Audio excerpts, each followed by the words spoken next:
সবাই আমার সাথে বলুন আউযু বিল্লাহি মিনাশ শাইতানির রাজিম বিসমিল্লাহির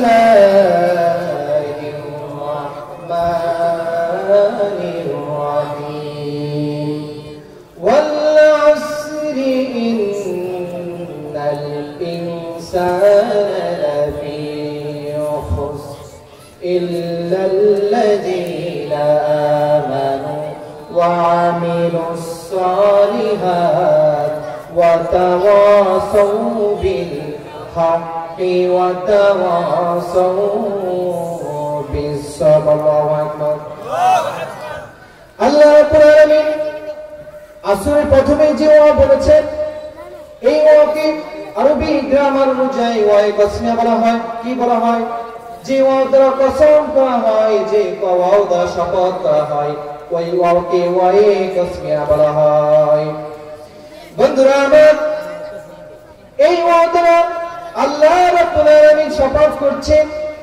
এখন আপনারা বলুন তো, আল্লাহর শপথ আর মানুষের শপথের নমুনা কি না? আল্লাহর শপথ আর মানুষের শপথের নমুনা এক নয়। আমরা শপথ করে থাকি কোন কথাকে বিশ্বাস করার জন্য, আমরা শপথ করে থাকি মানুষরা যেন আমাদের কথাটাকে বিশ্বাস করে, কারণ আমাদের মধ্যে মিথ্যা কথা বলার প্রবণতা রয়েছে। এই জন্য অন্য কেউ আমাদের কথাকে বিশ্বাস করে না, ঠিক কিনা? এই জন্য আমরা আল্লাহর নামে শপথ করি। কার নামে? আল্লাহর নামে শপথ করে বলি আল্লাহর কসম আমি এই কাজটি করেছি, আল্লাহর কসম আমি ওই জায়গায় গিয়েছি।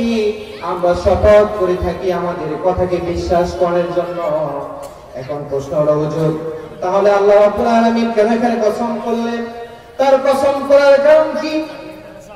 এমন তো নয় যে আল্লাহ রাব্বুল আলামিন মিথ্যা কথা বলেছেন, বান্দাদেরকে ওয়াদা দিয়েছেন ওই ওয়াদা রাখেন না, এমনটি কিনা? বলুন নাউযুবিল্লাহ, এমনটি কিনা? আল্লাহ পাক রব্বুল আলামিন যেখানে শপথ করলেন, তার শপথ করার কারণ কি? আমরা তো শপথ করি আমাদের কথাকে বিশ্বাস করার জন্য, কারণ আমাদের মধ্যে মিথ্যা কথা বলার প্রবণতা রয়েছে।